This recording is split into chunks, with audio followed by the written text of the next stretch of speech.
మన తెలంగాణల షెయ్యి పార్టీ అధికారంలోకి వచ్చి 9 నెలలు అవుతున్నది కదా నల్ల. పోయిన డిసెంబర్లా శ్రీమాను రేవంత్ సారు వారు ముఖ్యమంత్రిగా విమానం తిన్నాడు.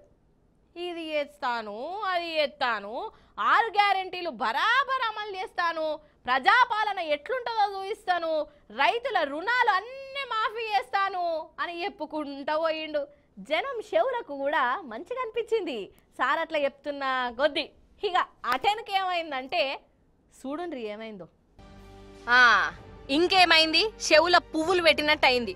చూస్తలేమా, కనబడతలేదా? ఇగో ఇట్లనే చెప్పుకుంటున్నారు కదా అందరూ. మీరే చెప్పుండ్రోల్లా ఈ 9 అంటే 9 నెలల రేవంత్ సారు వారి ఏలువడిలా ఒక్కలంటే ఒక్కలన్నా భయం లేకుండా, రందులు రప్పలు లేకుండా, పరేషాన్లు లేకుండా ఉన్నరానోల్లా. అసలు 10 ఏళ్లల్లా మన తెలంగాణలో ఏ తీర్ల పేరు పోయింది. ఈ 9 నెలలల్లా ఎంత ఘోరంగా కిందికి పడిపోయిందో కండ్ల ముందు కనబడుతూనే ఉన్నది. ఫస్ట్ ఆటో డ్రైవర్లు ఆగమయ్యారు, అంతేనా కాదా? ఏమన్నా అంటే ఆడోళ్లకు ఫ్రీ బస్సులు కదా అని చెప్పుకొత్తాండ్రు. ఇక ఈ ఫ్రీ బస్సులన్నా సగం ఉన్నాయా అంటే అది లేదు. బస్సులల్లా ఎన్ని లొల్లులు జౌడాలు అవుతున్నాయో, బస్సులు లేక ఎంత తక్లీఫ్ అవుతుండ్రో చూసినాము, అనుభవించినాం కూడా. పేరుకు మాత్రం ఫ్రీ బస్సు, కష్టాలు ఎక్కువైపోయినాయి. మన ఆడోళ్ళు చెప్తున్న మాటనే ఇది.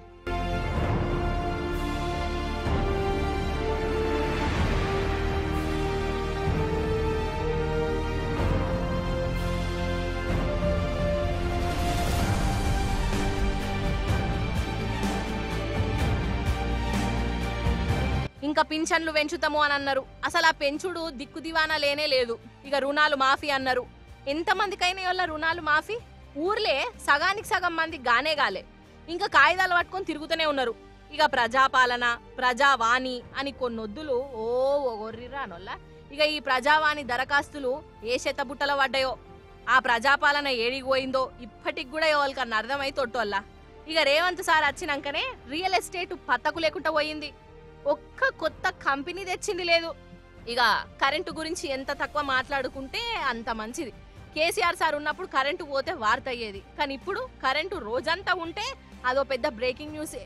అసలు ఒక్కటంటే ఒక్క కాడనన్నా 24 గంటలు కరెంటు లేనే లేదోల్లా. తాపకోసారి మిల్క్ అనుకుంటా ఓడే నాయే.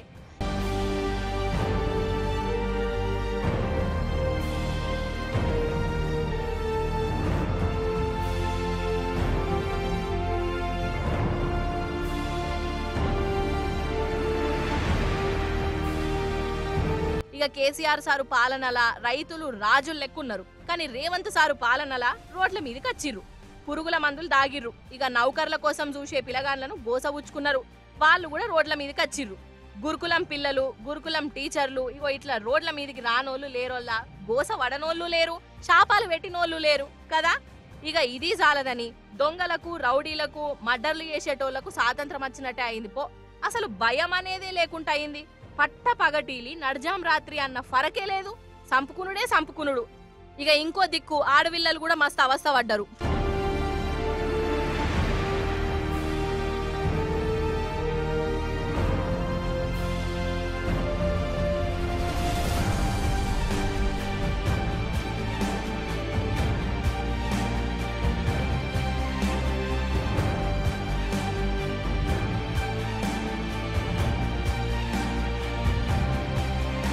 ఇక సారు వారి ఏలువడిలా మన రాష్ట్రము వరదలతోని ఎట్లా తనలాడుతున్నదో, ఎంతమంది పానాలు పోయినాయో చూసినాం. అయ్యో, వరదలత్తే కూడా ప్రభుత్వాందే తప్ప రేవంత్ ఏమన్నా వరదలను మంత్రమేసి రప్పించిండా అని సారు వారి అభిమానులు కారడ్డం ఆడినా ఆడతారు. వాళ్ళకే చెప్తున్నా, సారేమి రప్పియలే, కానీ వరదలత్తేయి, పెద్ద వానలత్తేయి అని వాతావరణ శాఖోళ్ళు ముందుగానే చెప్పిర్రు. ఇక మరి అట్లా చెప్పినప్పుడు అలర్ట్ గా ఉండాలనా అద్దా? వచ్చినప్పుడు చూద్దాం తీ అన్నట్టే చేసిర్రు. ఇగో ఇప్పుడు ఇట్లయింది పరిస్థితి. కమస్కం జనాలను కాపాడేందుకు ఒక్కటంటే ఒక్క గాలి మోటార్ అన్నది ఎప్పియలే. అరే ఎంత ఘోరం చెప్పుండ్రోల్లా ఇది. ఇక ఇట్లా చెప్పుకుంటూ పోతే శాంతాడంత అవుతున్నది లిస్టు.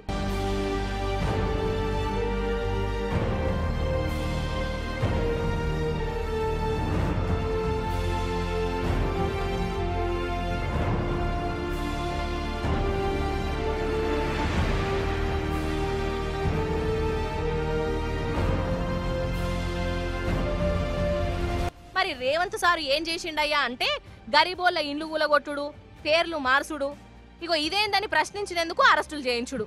ఇగో గిట్లనే చెప్పుకుంటాను రోళ్ళ జనాలు.